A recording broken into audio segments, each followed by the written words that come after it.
여러분 안녕하세요. 교사 교육 시간입니다. 이번 주와 다음 주에 걸쳐서 2주 동안 교사의 소명과 자질이라는 제목으로 같이 말씀을 나누려고 합니다. 이번 주는 주로 교사의 소명에 대해서 말씀을 드리겠고요. 다음 주는 이제 교사의 자질에 대해서 말씀을 드리겠습니다. 교육의 3요소가 있는데 그것이 바로 교사와 학생과 교육 내용입니다. 그래 이 세 가지는 기독교 교육을 하는 데 있어서 아주 되게 중요한 3요소인데 그 중에서도 가장 중요한 것을 하나 고른다면 그것은 교사가 되겠습니다. 기독교 교육에서는 이 교사가 엄청 중요합니다. 그래서 좋은 교사, 소명감 있는 교사가 많으면 교회 학교가 부흥이 될 것이고요. 또 소명감이 없이 그냥 나태하고 무기력한 교사가 많으면 교회 학교가 이제 퇴보할 것이죠. 이것은 교회 환경과 시설이 좋은데 만약에 교사가 소명감이 없는 교사가 있다면 그 교회 학교는 퇴보할 것입니다. 그러나 교회 시설이 별로 안 좋더라도 교사들이 소명감이 넘치고 그리고 영성이 충만하다면 교회 학교는 부흥될 것이죠. 그래서 기독교 교육에 있어서 교사가 참 중요하다. 우리가 교사를 다룰 때 이제 교사는 두 가지 차원이 있어요. 교사의 본질적인 차원과 교사의 기능적인 차원이라고 볼 수 있습니다. 이것은 말이에요. 우리가 본질과 기능인데 예를 들면 컴퓨터의 그 하드웨어는 본질이라고 볼 수 있고요. 소프트웨어는 기능이라 이렇게 볼 수 있습니다. 우리가 TV를 살 때 그 TV 본체는 본질이죠. 그러나 TV가 여러 가지 기능을 하죠. 그래가지고 이것은 뭐 무엇을 하면 밝기가 어떻게 되고 소리는 어떻게 나고 또 어떻게 채널을 돌리고 이런 모든 것이 기능인데 그걸 스펙이라고 그러죠. 스펙이라고. 마찬가지로 우리가 사람도 어떤 그 기업에 들어갈 때 스펙을 다 쓰게 돼 있지 않습니까? 그런 면접을 통해서 우선 그 사람의 인격을 보죠. 그게 그 사람의 본질이죠. 그런데 그 사람이 무엇을 할 수 있겠나? 그것을 스펙을 통해 그 사람이 무엇을 할 수 있는지를 파악을 하는 것입니다. 그래서 여기에 교사의 본질적인 차원은 무엇이냐면 교사의 영성, 또 교사의 신앙, 또 교사의 믿음, 이것이 바로 교사의 영성적인 차원, 또 교사의 어떤 소명의식, 그게 이제 교사의 본질적인 차원이 되겠고요. 또 교사의 기능적인 차원은 무엇이냐면 그 학생을 어떤 방법으로 가르칠까, 학생들의 그 단계마다 심리는 어떠한가, 또 학생을 어떻게 상담할까, 이런 어떤 기능적이고 기술적인 차원을 말하는 거예요. 그래서 교사는 이 본질적인 차원인 영성과 기능적인 차원인 이 기술이 이렇게 서로 조화를 이루어야 되는데 그거를 영성과 전문성이 조화를 이룬다, 그렇게 보는 것이죠.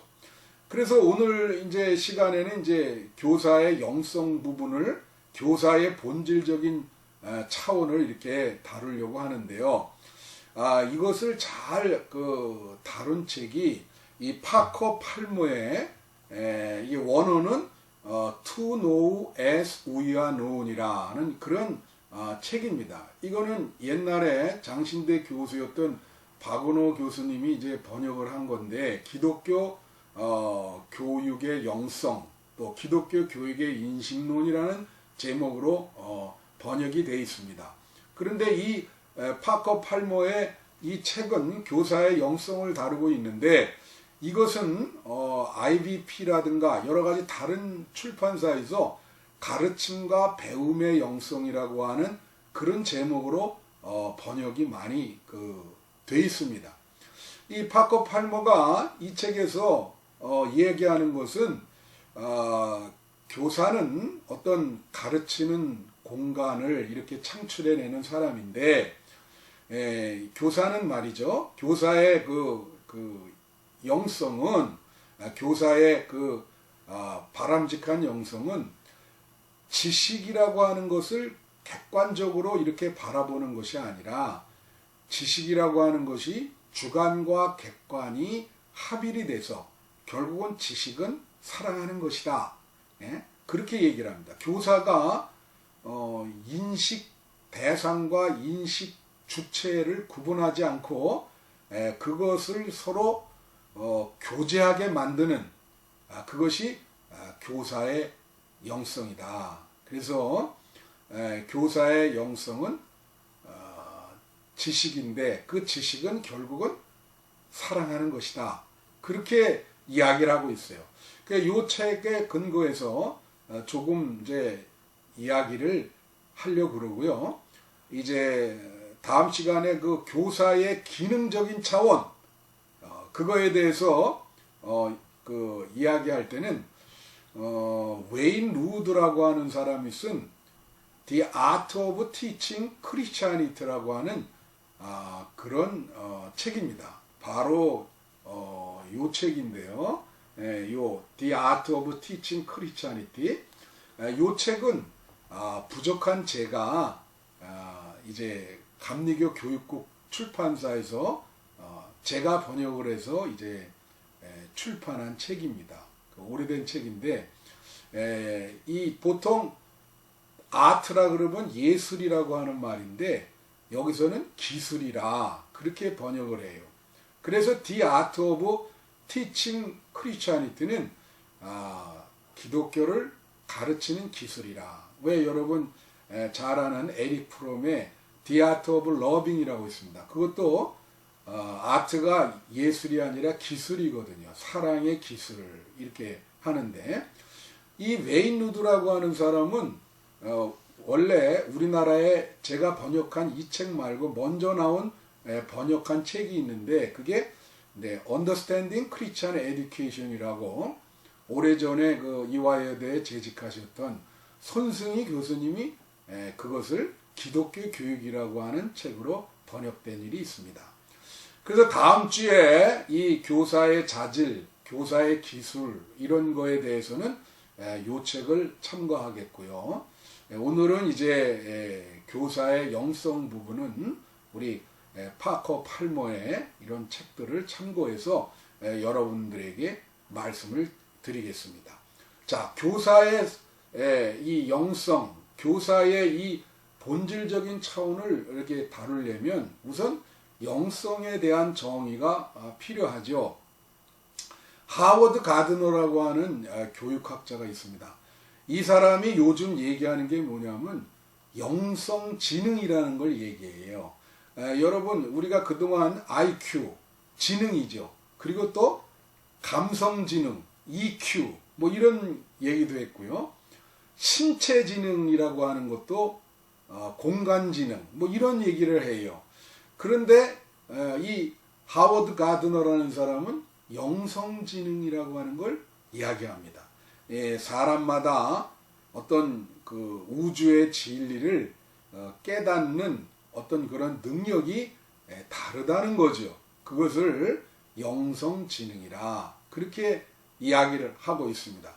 그분의 이론에 의하면 우리 교사들은 영성지능을 좀 아주 높게 갖고 있는 분이 하시면 참 좋겠다 이런 생각을 해봅니다. 역사 이래로 영성이라고 하는 이 스피리추얼리티라고 하는 영성의 정의를 많이 내렸습니다. 이것은 이제 미래에 제가 영성과 교육이라는 그런 단락으로 한번 말씀드릴 때 더 자세히 말씀드리려고 하는데요. 이 영성에 대해서 여러분이 정의 내렸지만 그 중에 우리 조직신학자인 존 맥거리라고 하는 사람이 어떤 단어를 만들어서 영성을 정의를 합니다. 그게 뭐냐면 익지엔스라고 하는 말인데 EXIENC 그거는 existence라고 하는 그 단어를 줄인 말이에요. 그 existence라고 하는 말의 x는 바깥에, existence의 stance는 stand, 서다. 그래서 그 말은 뭐냐면 자기 바깥으로 서는 거예요. 영성이라고 하는 건 자기 바깥으로 서서 초월적인 존재로 향해서 가는 것. 그게 영성이다. 그렇게 정의를 내렸습니다. 그러니까 영성은 자기를 초월해서 보이지 않는 하나님과 연결하는 능력, 그것이 영성이죠. 그것이 바로 보이지 않는 하나님과 연결하는 능력이 바로 영성이 되겠습니다. 영이라고 하는 게 우리에게 임해서 그 영적인 삶을 살아가는 생활, 그것이 바로 영성이 되겠습니다. 그럴 때 우리는 교사의 영성이라 그럴 때 제일 중요한 것이 교사의 소명의식입니다. 영성은 보이지 않는 하나님과 내가 연결되어 있다고 하는 그런 의식이거든요. 그런데 그 교사의 영성 중에 교사의 소명의식이 굉장히 중요하다는 것은 이 소명이라고 하는 것은 하나님이 우리를 부르신다라고 하는 뜻입니다. 그러니까 소명을 우리가 영어로는 콜링이라 그러고 라틴어로는 보카시오라 그러고 그리고 독일어로는 베루프라 그렇게 얘기합니다. 다 뜻은 뭐냐면 부르심이라고 하는 거예요. 여러분 우리가 사도행전 9장에 나오는 사도 바울을 한번 생각해 보세요. 사도 바울은 말이죠. 어떠냐면 예수 믿는 사람을 핍박하는 핍박자였습니다. 그래서 사도 바울은 이 핍박도 아주 그 체포조로 악랄한 사람이었어요. 근데 하나님이 어느 날 다메섹 도상에 가는데 빛으로 나타나셔서 바울을 부르시죠. 바울아 사울아 사울아 하면서 바울을 부르시죠. 이 부르심 그를 불러가지고 전도자로 만드십니다. 그게 하나님의 부르심이에요. 뭐 그가 윤리적으로 무슨 탁월하게 살아서 부른 게 아니고 오히려 그 반대로 예수 믿는 사람을 아주 악랄하게 박해한 사람인데도 하나님이 뜻이 계셔서 그 사람을 불러서 전도자로 만드는 겁니다. 그게 바로 부르심, 콜링이다. 이렇게 볼 수 있어요. 여러분, 우리가 목사가 됩니다. 여러분, 목사가 되기 위해서 신학교에 갈 때, 저도 제가 섬기던 교회에 이제 고등학교 마치고 담임 목사님한테 이제 지금은 돌아가셨는데 그분한테 가서 이제 저를 세례 주신 분인데 제가 신학교에 가고 싶다 그러니까 왜 가고 싶어 하냐 그러면서 나의 그 소명을 확인하면서 그 하나님의 부르심이 있었느냐 그렇게 물어보시더라고요. 그러면서 자세히 아주 상세히 그걸 물어보시고 그 소명감을 확인하고는 저를 위해서 기도해 주시고 저를 추천서를 써주신 것을 기억합니다. 소명감이 없이 신학교에 가면 안 되죠. 소명감, 신학교에 가려면 하나님의 부르심이 있어야 된다라고 하는 거예요. 그런데 이 성경에 말이죠. 이제 이 목사나 성직자가 이제 하나님이 부르시는데 이 목사와 성직자 말고 하나님이 부르셔야 될 직분이 나와 있는 것이 유일하게 나와 있는 게 바로 교사입니다. 교사도 말이죠. 그냥 하면 안 되고 교회에서 교사를 할 때 하나님의 부르심이 있어야 돼요. 여러분 그것이 성경에 나와 있는데 고린도전서 12장 28절에 의하면 뭐라고 나오냐면 하나님께서 교회에 몇몇을 세웠는데 첫 번째는 사도요, 두 번째는 선지자요, 세 번째는 교사다. 그렇게 나오고 있어요. 그게 이제 부르심을 입어야 되는 그 존재들, 직분들을 그렇게 언급하고 있습니다. 또 에베소서 4장 11절부터 12절에도 똑같아요. 그가 우리를 부르셔서 교회에 세웠는데 그가 어떤 사람은 사도로, 또 어떤 사람은 선지자로, 어떤 사람은 복음 전하는 자로, 또 어떤 사람은 목사와 교사로 세웠다. 그렇게 나와 있습니다. 그러니까 이 교사가 목사 다음에 나와요. 목사와 교사로 세웠다. 그러니까 교사는 말이에요. 교회의 직책 중에서 이게 가장 중요한 직책이에요. 하나님의 부르심이 있어야 교사가 될 수 있다라고 하는 것이죠. 그래서 우리가 이것을 소명이라 그렇게 부르심이라 얘기를 하고 이제 이것을 독일어는 베르프, 라틴어는 보카치오라 그렇게 얘기합니다. 근데 이 역사상 신학자 중에서 이 소명을 가장 중요하게 생각한 사람이 마틴 종교 개혁자인 마틴 루터입니다. 이 마틴 루터는요 소명을 중요시하게 생각해서 이 소명을 얘기하면서 이것을 만인 제사장직이라고 하는 그걸로 거기까지 이제 개념을 이끌어낸 분이 마틴 루터예요. 그래서 이제 이게 무슨 뜻이냐? 중세기에는 말이죠. 직업의 구분이 있었어요. 거룩한 직업이 있고 세속적인 직업이 있었습니다. 그래서 이제 이런 세속적인 직업, 무슨 뭐 청소를 하거나 또 이발을 하거나 무슨 뭐 이런 직업들은 거룩한 직업이 아니기 때문에 좀 세속적인 직업이고 좀 이렇게 천한 직업으로 그렇게 이제 구분이 됐는데 그 구분을 깬 사람이 바로 마틴 루터입니다. 루터는 이렇게 생각했습니다.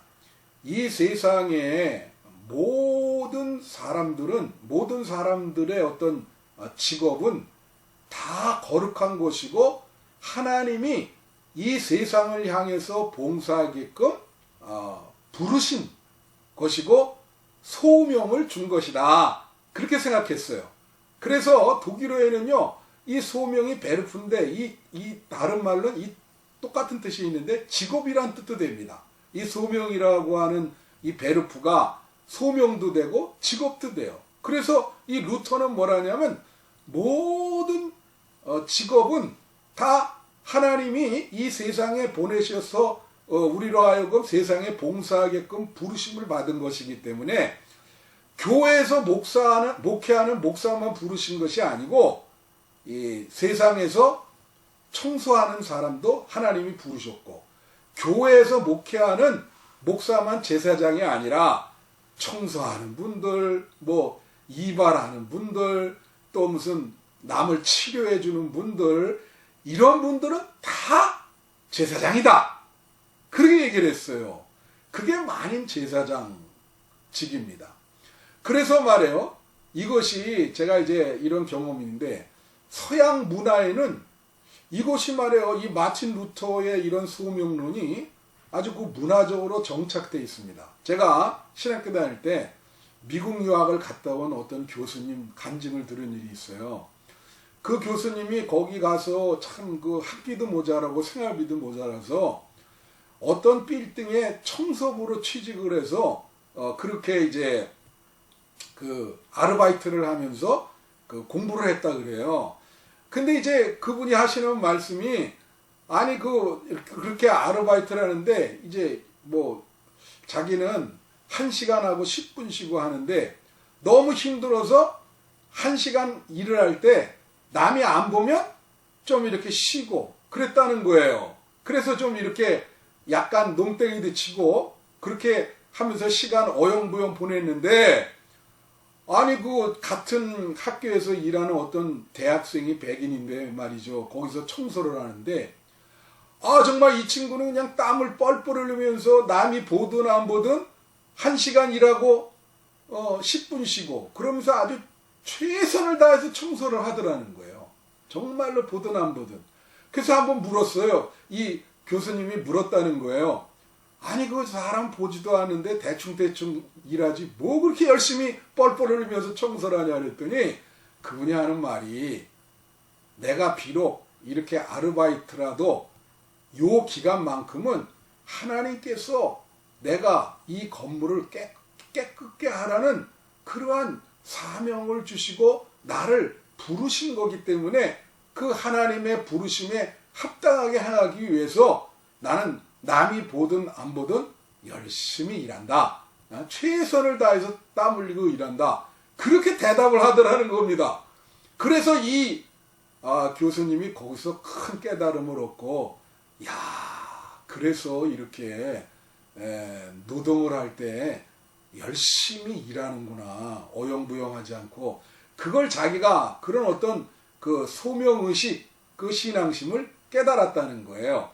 자, 이런 그 마틴 루터의 소명론과 만인 제사장직 이론을 사회학 이론에 접목시킨 사람이 막스 베버라고 하는 유명한 종교 사회학자입니다. 그는 이제 프로테스탄트 윤리와 자본주의 정신이라고 하는 책을 썼는데 그게 베스트셀러가 됐어요. 바로 요 책입니다.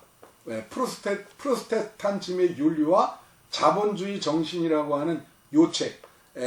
이 책은 바로 자본주의가 지금 말한 이러한 마틴 루터나 존 칼빈이라든가 그런 분들, 존 웨슬레이의 어떤 기독교 윤리에 의해서 자본주의가 탄생이 됐다. 이제 그런 이론을 전개한 사람입니다.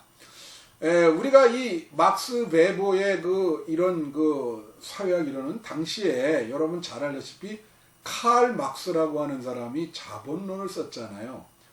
거기서 막스는 물질 환원론을 주장을 합니다. 그게 무슨 말이냐면은 어떤 사회 변화는 왜 일어나냐면 뭐든지 경제적인 측면, 돈, 물질 때문에 일어나는 거예요. 그래서 모든 사회적 변화의 원인을 물질로 환원시켰습니다. 그래서 이 칼 막스의 이론을 우리는 물질 환원론이라 물질 환원주의라 그렇게 얘기를 해요.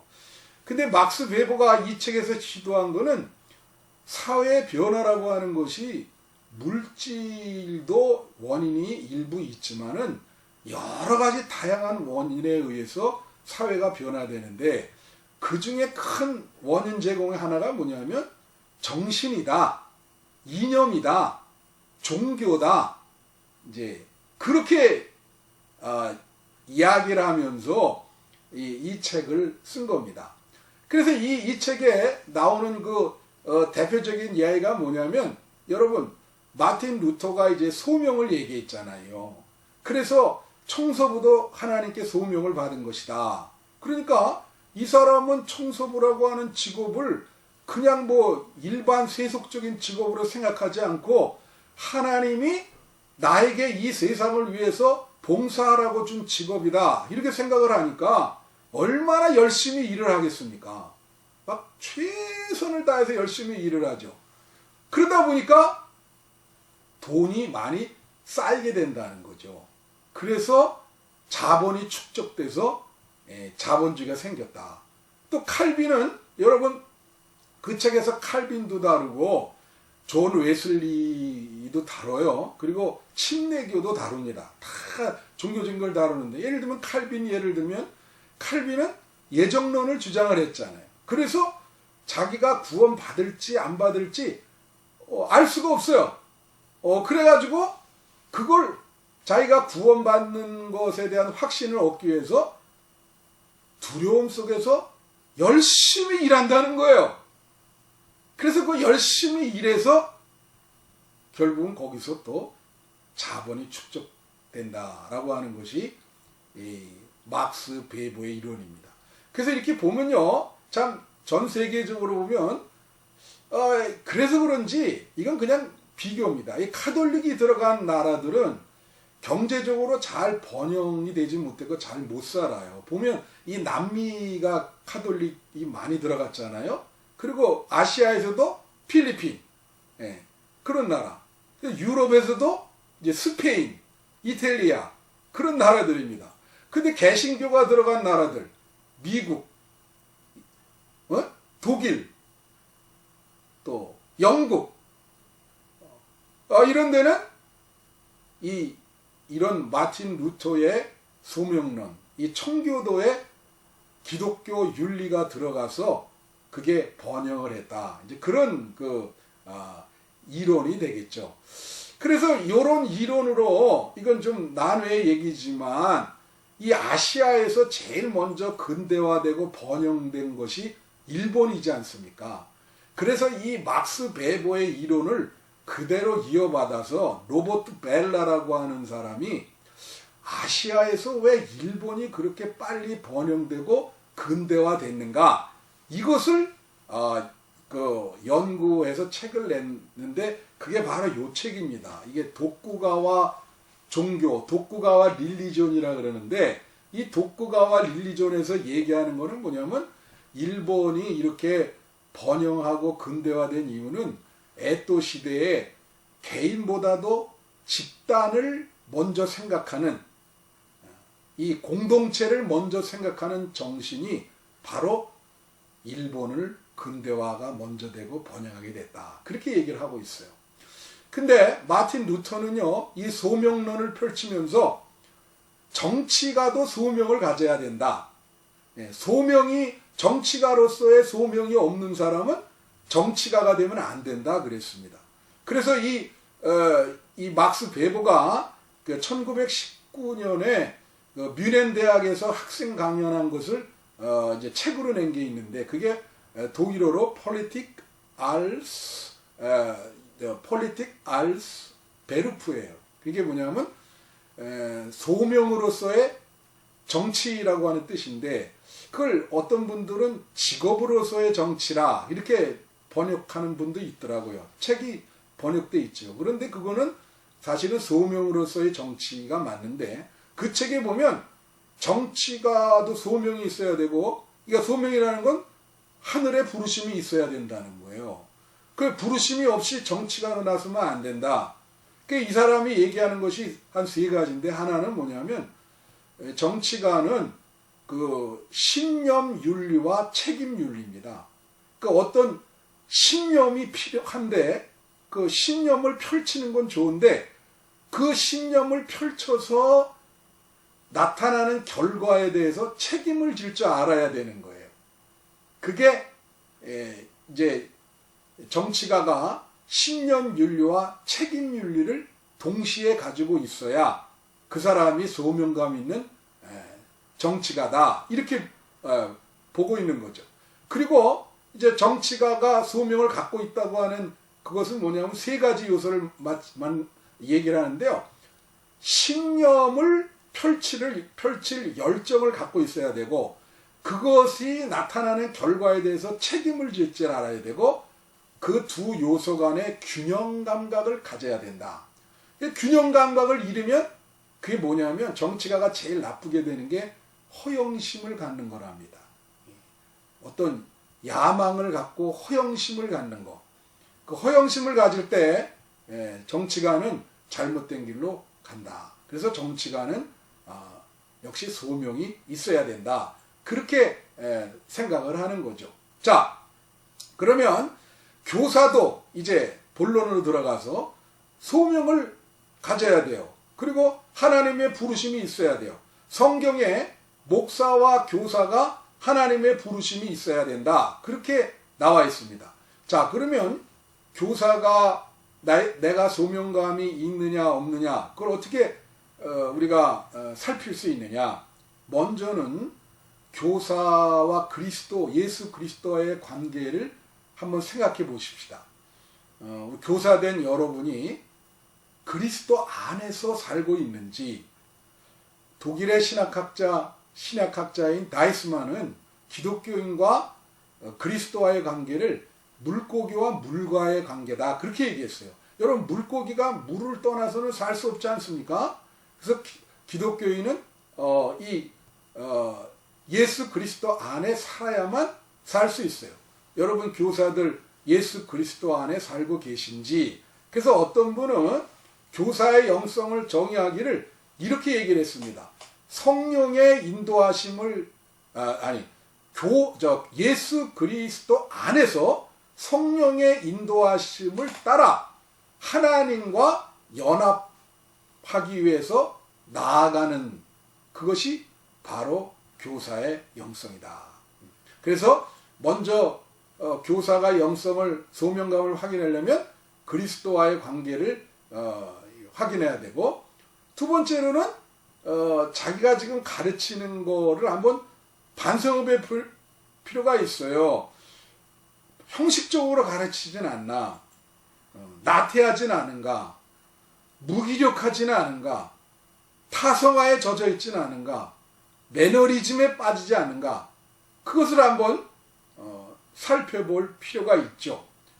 슐라이에르 마하라고 하는 사람이 이런 얘기를 했습니다. 교사는 타인을 형성하는 사람인데, 타인을 형성하기 위해서는 자기 자신을 먼저 형성해야 된다.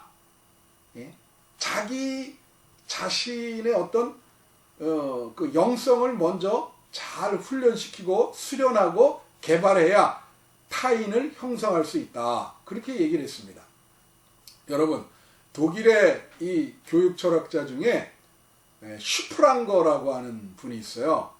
이 슈프랑거라고 하는 사람이 천부적인 교사라고 하는 책을 썼습니다. 이 슈프랑거는 그 책에서 뭐라고 얘기했냐면요, 교사는 학생의 영혼을 움직이는 지렛대를 갖고 있는 사람이다. 그렇게 얘기했습니다. 그래서 그 지렛대를 학생의 어느 부분에 대야 학생이 움직일 수 있다라고 하는 것을 잘 아는 사람이다. 굉장히 중요하죠. 학생의 영혼을 움직일 수 있는 지렛대를 갖고 있다는 거예요. 그러면서 그는 교사를 셋으로 구분을 했습니다. 그게 뭐냐면 천부적인 교사, 그 다음에 또 하나는 그 양심적인 교사, 그리고 또 하나는 초보적인 교사, 이렇게 셋을 구분했어요. 근데 이런 표현을 썼습니다. 천부적인 교사는 그렇게 해야만 되고, 양심적인 교사는 그렇게 할 수 있고, 초보적인 교사는 그렇게 하고 싶을 뿐이다. 그렇게 얘기를 했습니다. 그러니까 천부적인 교사는 어떤 교사의 소명을 실천에 반드시 옮겨야 되고, 이 양심적인 교사는 옮길 수 있고 선택사항이에요. 그러나 초보적인 교사는 그냥 그걸 바랄 뿐이다. 그냥 옮기지를 잘 못한다는 것이죠. 자, 그래서 이제 이 교사의 소명에 대해서, 영성에 대해서 오늘 이제 결론을 맺는다면, 여러분, 그 소명과 사명의 차이가 뭐죠? 소명은 하나님이 부르시는 거고요. 그 직책으로. 사명은 임무를 부여받은 겁니다. 그죠? 아까 그 책, 파커 팔머의 책에서 이 파커 팔머는 소명에 대해서 이렇게 얘기합니다. 자기는 있잖아요, 30세 초반에 소명감을 갖게 됐다는 거예요. 깨닫게 됐다는 거예요, 소명. 그가 어떤 공동체를 조직을 해서 그 공동체를 잘 이렇게 형성하기 위해서 일하게 될 때 갑자기 어떤 자기의 소명을 깨닫게 됩니다. 그리고 이게 자기의 정체성, 왜 이 땅에 살아야 되는지 그 정체성을 깨닫게 됐다. 그렇게 얘기를 해요. 그러면서 파커 팔머는 뭐라고 얘기했냐면, 소명이라고 하는 것은 그 하나님의 부르심을 깨닫는 건데, 그 소명을 깨달을 때 내가 어떤 일을 최선을 다해서 일할 수 있는 원동력을 제공받게 된다. 그런 얘기를 했어요. 그러니까 우리가 교사의 일을 할 때 소명감을 깨닫는다는 것이 얼마나 중요합니까? 그래서 그는 파커 팔머는 뭐라고 얘기하냐면 소명이라고 하는 것은 우리가 찾아가는 게 아니라 태어날 때부터 하나님께서 우리에게 선물로 주시는 거라는 거예요. 그래서 그 하나님이 나에게 주신 이 인생을 살 때 소명이 있습니다. 여러분 교사들에게도 하나님이 여러분에게 준 소명이 있어요. 그 소명을 깨달아야 돼요. 저는 두 가지 얘기를 하고 마치는데, 여러분 리빙스턴이라고 하는 아프리카 선교사가 여러분 잘 알다시피 말년에 더 오지로 아주 아프리카의 아주 오지, 이 북쪽에 있는 오지로 더 들어가려고 그러니까 제자들이 말렸어요. 그곳에 가면 정말 어떻게 건강을 해쳐서 돌아가실 수 있습니다. 그렇게 얘기를 했더니 이 리빙스턴이 하나님이 부르셨고 사명이 있는 한 나는 결코 죽지 않아. 사명을 다 완수하고 죽을 것이다 하고 그곳으로 떠났다고 하는 것이죠. 그 소명과 사명이 얼마나 중요한가. 여러분 라이언 일병 구하기라고 하는 그 영화가 있습니다. 이 노르망디 상륙작전에서 나오는 얘기인데, 이제 그 노르망디에 상륙을 했어요. 위에서 기총소사가 막 와서 이 아군들이 막 죽어나갑니다. 그때 상관이었던 그 중위가 그 거길로 올라가야 되는데 무슨 관을 연결해야 돼요. 근데 너무나 막 그 위에서 총을 쏴대요. 그런데 그 병사들, 자기 소대원들 무조건 하나씩 지명을 해서 올라가서 저 관을 연결하라. 아무 저항도 없이 올라갑니다. 총을 들고. 그러다가 조금만 가다가 위에서 내려오는 기총소사로 윽하고 죽고, 그럼 그 다음번 병사한테 너 가. 그러면 또 올라가서 하다가 조금 있다가 또 죽고, 그렇게 몇 번을 거의 한 8명, 9명을 보내고 다 죽고 마지막 한 명 너 가라. 아무 불평도 없이 가서 그거를 연결하고 죽습니다. 그래서 그 위에서 기총소사를 뚫고 올라가서 그쪽을 점령하게 되죠. 저는 그걸 보고 너무나 감동을 받았어요. 우리가 하나님에게 부르심을 받고 소명을 받고 그리고 사명을 받는다는 것이 바로 이런 것이 아닌가. 하나님이 복음을 위해서 교사로 부르셨습니다. 소명을 주셨습니다. 그리고 땅끝까지 복음을 전파하고 우리 학생들을 영혼을 사랑해서 복음을 심어주라고 하는 사명을 주셨어요. 우리는 이 최선을 다해서 이 사명을 완수해야 될 줄로 믿습니다.